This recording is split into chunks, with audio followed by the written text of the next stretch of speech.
Herr Farage.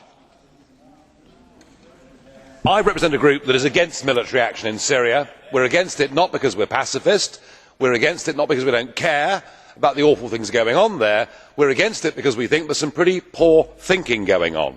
This idea that somehow the rebels are the good guys and Assad are the bad guys really is oversimplifying a situation where, of course, we know that Al Qaeda have significant representation amongst those rebel groups. And of course we have seen it all before. An endless series of military adventures over the course of the last 10 to 15 years, one of which, of course, notably in Afghanistan, is still going on and is not achieving any of the original aims. And I was worried when I heard the Americans telling us to begin with it was about punishing Assad, and then within a week it was about regime change, a position that I know the noble Baroness herself supports. We think firing 1,000 cruise missiles in is likely to make an unstable situation even worse than it is now. But of course, Baroness Ashton, in a sense, you are sitting pretty, because as the highest paid female politician in the world, luckily you have got a non-job, because the EU, thank goodness, has not yet got a foreign policy. And as a result of that, what we saw 2 weeks ago in the House of Commons was a nation state democracy standing up and saying something, and as a direct result of that vote in the House of Commons, we have not gone to war in Syria. We have entered a period of negotiations, and Assad has a chance to prove to all of us whether he is a good man or a bad man. I do not know how this will play out, but at least, Mr Verhofstadt, there is a chance of peace. And I know that you represent the kind of political class who believe that global influence can only be achieved through bombing. Well, luckily, unlike extreme EU nationalists like yourself, British democracy has proved that through nation state parliaments, we have actually made people rethink. And Mr Chairman, I have to say, Mr Chairman, that as somebody that has been here now for 14 years, it is very ironic that the view that I used to represent was called extreme, but you can see the extreme militarists now. Thank you. So, I have 2 blue cards. Do you accept it? Ich nehme keine mehr. Bitte. Zu Wort gemeldet ist Herr Tannock mit seiner Frage. Herr Tannock. Mr Farage, Mr Farage, over here. You talked about the good guys and the bad guys. It is not about the good guys and the bad guys. You remember well the battlefields of the First World War. You take a great interest in that war, and you remember the horrors of the use of gas. Would you not accept that a red line has been crossed by the Assad regime in using gas against his own people?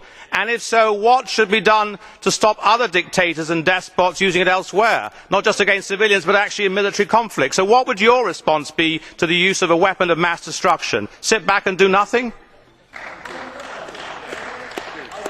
Danke.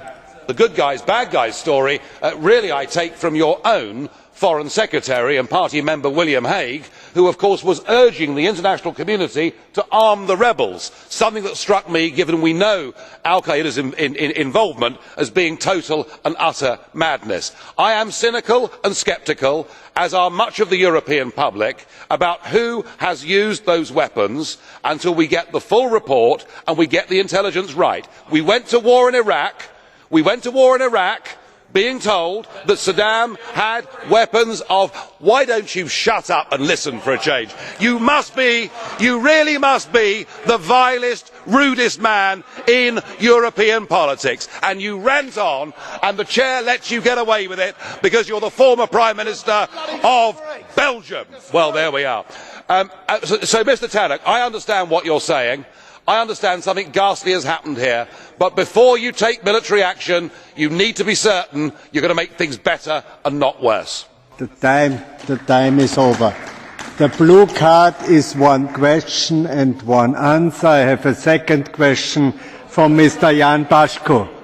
Jan Bashko. Mr. Farage, would you stop the chronometer, please?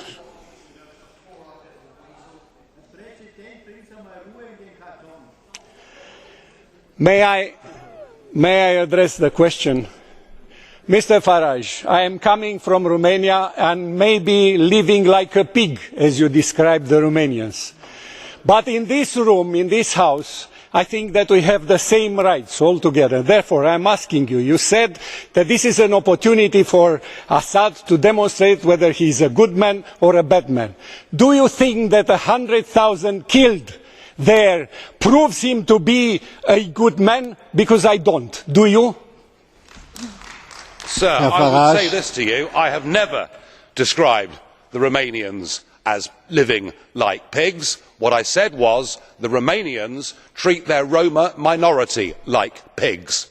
All right? So let's get that absolutely clear. You in your country discriminate against a large group of people in a way we have not seen in Europe since the 1930s. All right?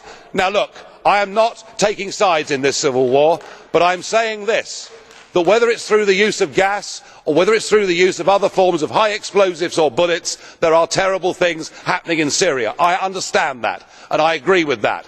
But rushing to war, as we did in Afghanistan, as we did in Iraq, was a mistake, and Mr Cameron tried to bounce us into war, and thank goodness the House of Commons has given us pause for thought. Surely that must be a good thing. So, meine Damen und Herren, ich bitte Sie zu bedenken, dass